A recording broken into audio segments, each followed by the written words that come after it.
Imagine for a moment that your goal in life is to live well. Now, how would you approach it?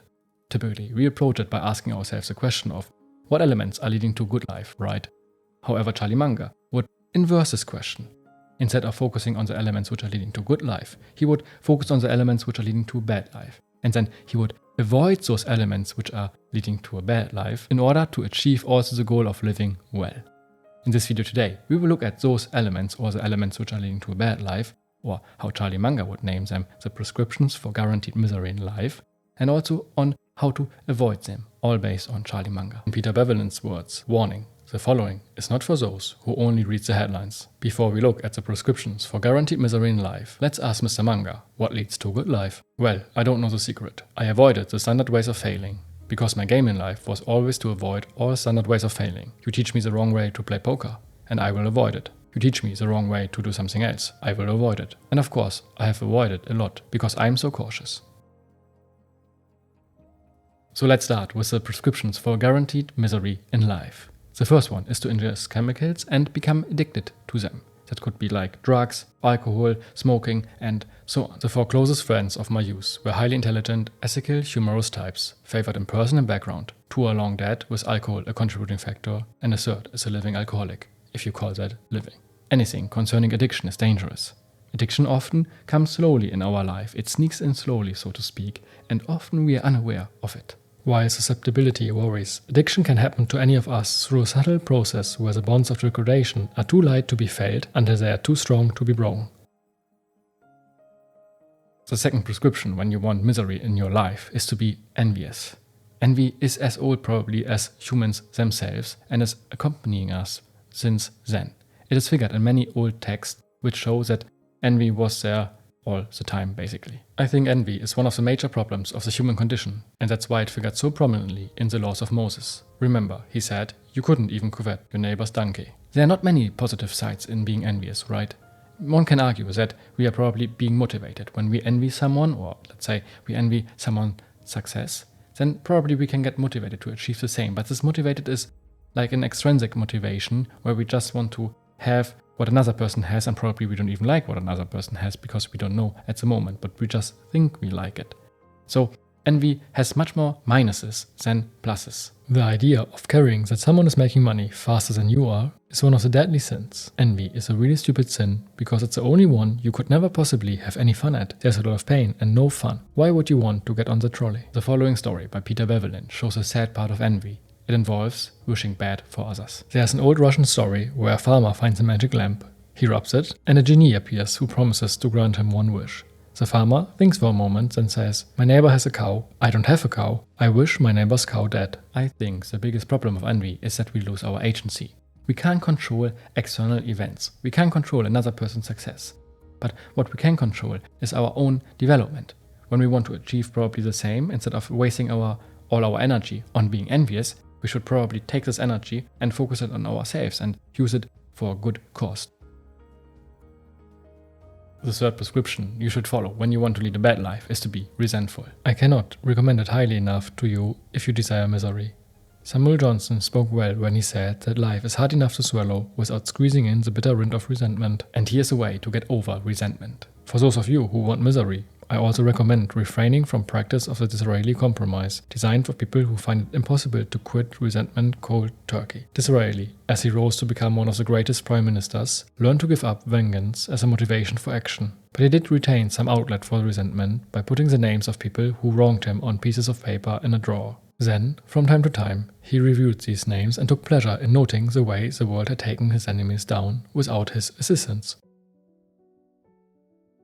Charlie Munger talked a lot about the importance of being reliable. He often argues that when you're being unreliable, this will stop you getting far in life. And even a simple thing as to be on time. How should someone trust us when we are not reliable? Do not faithfully do what you have engaged to do. If you will only master this one habit, you will more than counterbalance the combined effect of all your virtues, howsoever great. If you like being distrusted and excluded from the best human contribution and company, This prescription is for you. Master this one habit, and you will always play the role of the hare in the fable, except that instead of being outrun by one fine turtle, you will be outrun by hordes and hordes of mediocre turtles, and even some mediocre turtles on crutches. To better understand this, let's have a look at the complete fable of the hare and the turtle. The hare one day laughed at the turtle for his short feet, slowness, and awkwardness. "So you may be swift as the wind," replied the turtle good-naturedly. "I can beat you in a race." The hare looked on the challenge as a great joke, but consented to a trial of speed. The rivals started, and the hare, of course, soon left the turtle far behind. Having reached midway the goal, she began to play about. The day being warm, she even thought she would take a little nap in a shady spot, for she thought that if the turtle should pass her while she slept, she could easily overtake him again before he reached the end. The turtle meanwhile plodded on, unwavering and unresenting, straight towards the goal. The hare, having overslept herself, started up from her nap and was surprised to find that the turtle was nowhere in sight. Off she went at full speed, but on reaching the winning post, found that the turtle was already there, waiting for her arrival. Slow and steady wins the race. So what Charlie means is that when we are unreliable, metaphorically speaking, we are normally like the hare. We are pretty fast in the normal case. But when we are being unreliable, many turtles will overtake us in the race of life, just because we are unreliable. And also what he said, which is I think really important, that all our positive actions or all our positive characteristics, so to speak, could be counterbalanced by being unreliable. Peter Kaufman says something very smart. If all these crooks and promoters know how much money there was in being honest, there'd be more people who did it.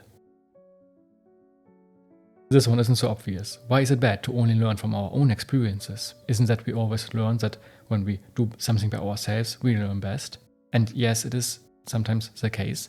But first, we want to avoid the really bad cases, really bad experiences, right, where we could probably even die. So we don't want to try it out in the first place. And second, we just can't come up with everything by ourselves. My prescription for misery is to learn everything you possibly can from your own experience, minimizing what you can learn vicariously from the good and bad experiences of others, living and dead. This prescription is a sure-shot producer of misery and second-rate achievement. Many people have to learn the lessons of life the hard way, through really terrible experiences. Mark Twain said that a man who picks up a cat by the tail learns something in a way that's much more effective than any alternative way. But that's a terrible way to learn things. You shouldn't have to try it to learn not to be on an electric fence. The second way why only learning from our own experiences is that we can't just figure out everything by ourselves. The other aspect of avoiding vicarious wisdom is a rule for not learning from the best work done before yours. The prescription is to become as non-educated as you reasonably can. One example by a man who influenced humanity greatly and who learned from others. There once was a man, Newton, who assiduously mastered the work of his best predecessors despite a poor start and very rough time in analytical geometry. Eventually, his own work attracted wide attention, and he said of his work, "If I have seen a little farther than other men, it is because I stood on the shoulders of giants." This one is an extra chapter where I want to give you some background information about Charlie's adversities, because the following chapters are dealing with many adversities in our lives. So I want to give you some information here about Charlie's adversities because I want to show you that it can be really inspiring how Charlie Munger went through them, because he had devastating experiences. Two of those background stories now told by Spier. Charlie Munger had a son who died of leukemia, and it was a devastating thing for Charlie. It happened when he was relatively young. Charlie Munger himself on this experience. I can't imagine any experience in life worse than losing a child inch by inch. There's nothing to add here. The second story about Charlie Munger is that he's blind in one eye. And he's blind in that eye because a very straightforward procedure that should not have blinded him went wrong. So he's this incredible well-read guy who is reading all the time, who loves to read, and he only has one eye to read from. He did not sue the doctor, he did not sue the hospital, he didn't complain about it, he never talks about it. On the one side, there are these extreme adversities in life. On the other side, there's Charlie Munger, who stood up and continued even through those adversities. And how well he did this, only he by himself knows.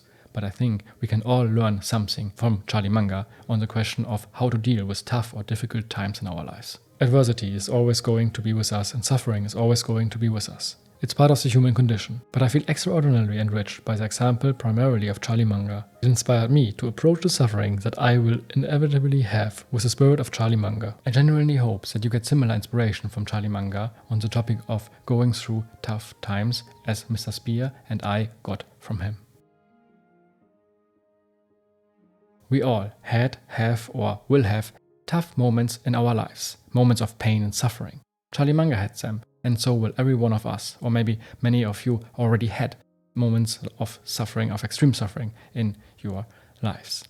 The important thing is to just stand up again, to not stay down and go down only because we have those tough times. Because when we are just staying down after we got, so to speak, slapped in the face, we are just mired in misery. My prescription to you for misery is to go down and stay down when you got your first, second or third reverse in the battle of life. Because there's so much adversity out there, even for the lucky and wise, this will guarantee that in due course you will be permanently mired in misery. What can we possibly do in those moments? Which thoughts can help us? Life is very likely to provide terrible blows, unfair blows. Some people recover and others don't. And there I think the attitude from Epictetus helps guide one to the right reaction. He thought that every mischance in life, however bad, created an opportunity to behave well. He believed that every mischance created an opportunity to learn something useful. And one's duty was not to become immersed in self-pity, but to utilize each terrible blow in a constructive fashion. Often in those moments we can feel that we lose control and that everything is against us.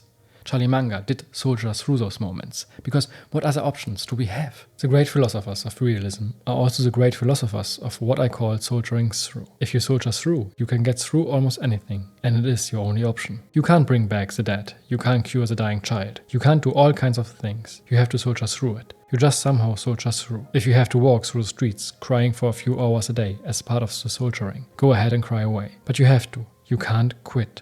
You can cry alright, but you can't quit. One more mental trick which can help us to soldier through. I have found that life is easier to handle if you employ just one simple mental trick. Just assume something will be really tough and you think, can I bear if that happens? If you reach the conclusion yes, you just smile and go on.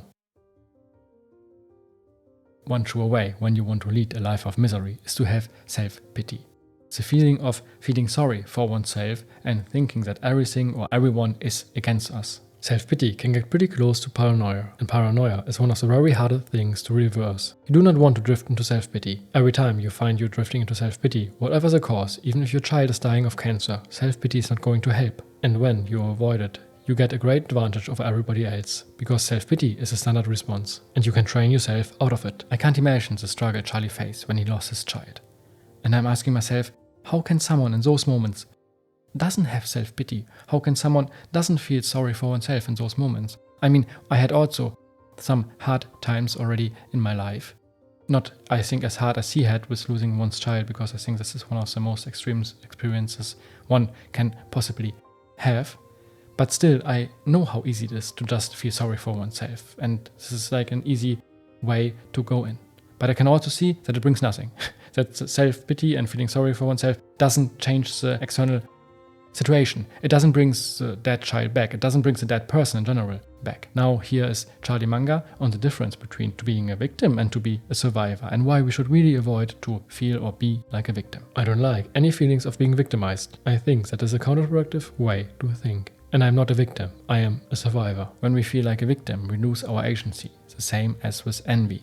And of course, we don't have control over some external events, but what we have is, to some extent at least, some control over our actions, decisions and thoughts. And self-pity would even destroy that, because when we have self-pity, all our even internal actions getting destroyed, because we think we can't change anything.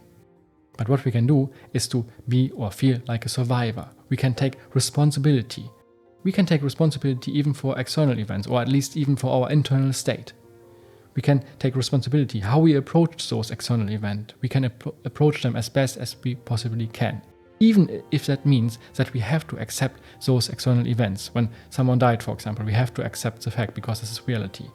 And accepting or taking responsibility is, in my opinion, and probably also of course in Charlie's opinion, much better than living in some psychological denial of reality or just feeling sorry for oneself, because this doesn't in the end help. But I also know that this is now just what I'm doing here, easy talk, and it is extremely difficult to not fall into feeling sorry for oneself. Whenever you think that some situation or some person is ruining your life, it is actually you who is ruining your life. It is such a simple idea. Feeling like a victim is a perfectly disastrous way to go through life. If you just take the attitude that however bad it is in any way, it is always your fault and you just fix it as best as you can, the so-called iron prescription, I think that really works.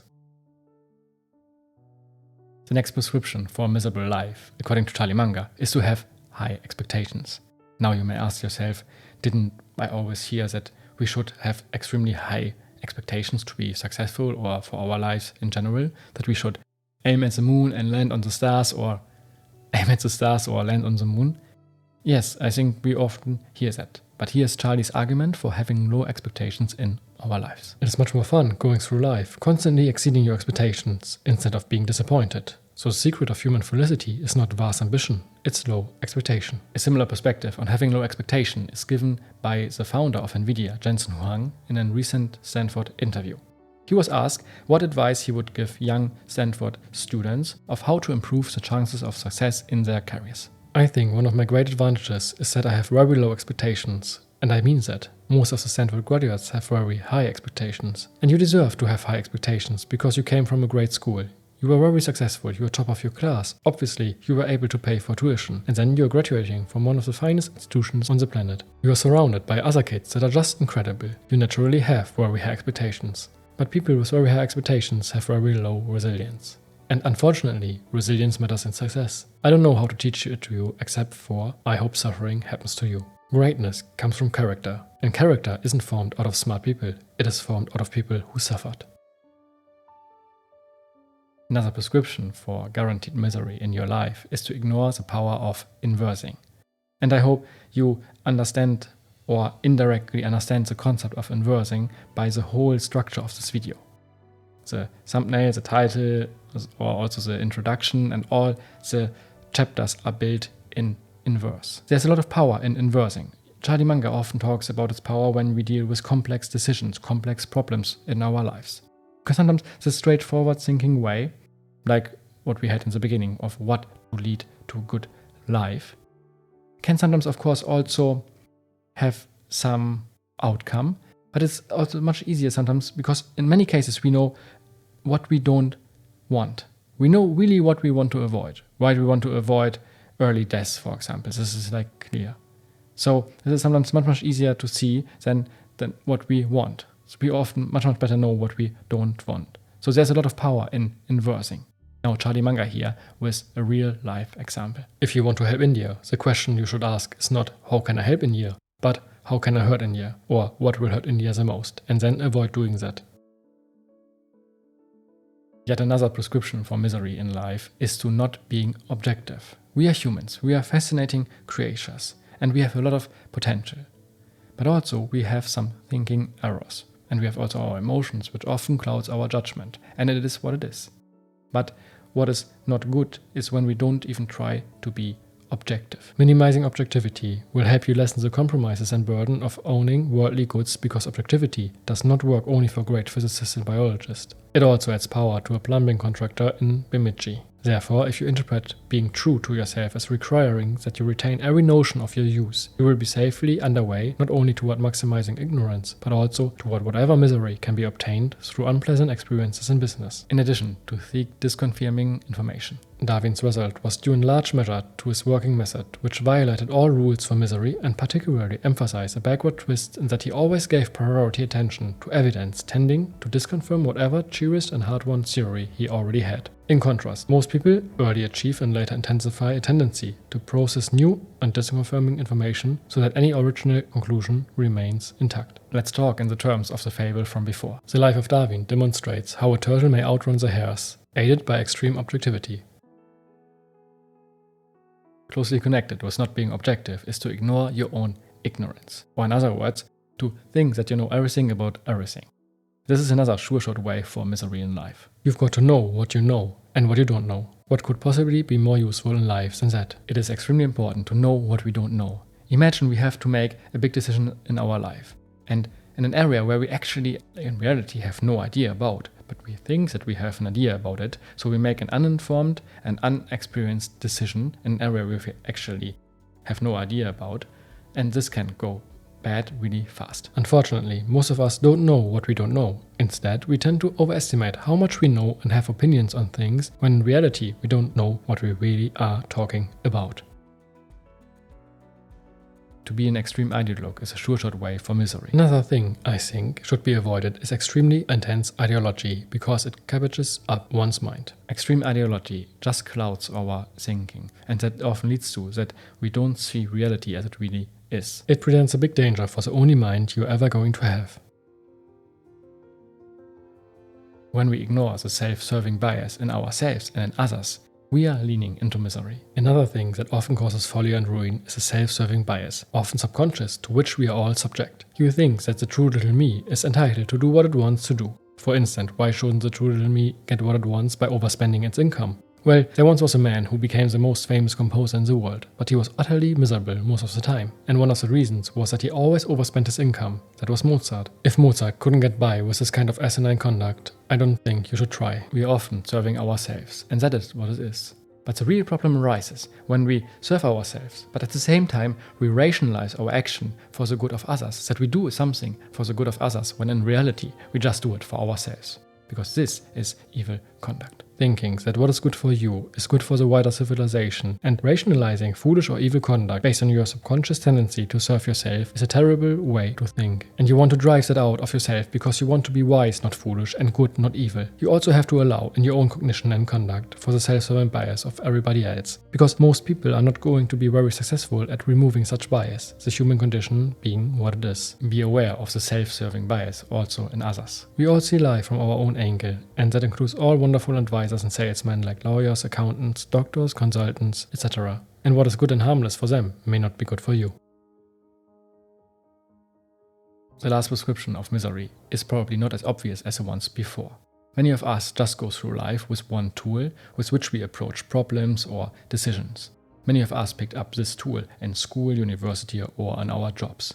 Let's make some exaggerated examples of this. A biologist, for example, would interpret everything as an outcome from evolution, or approach every problem with the concept of evolution. A psychologist, for example, could see every adult problem, what we have as adults, as a childhood trauma, or explain it with the concept of a childhood trauma, that all comes from childhood trauma. And there we see the problem when we just have one tool or one mental tool in our head. We are the man with a hammer who sees that every problem is like a nail.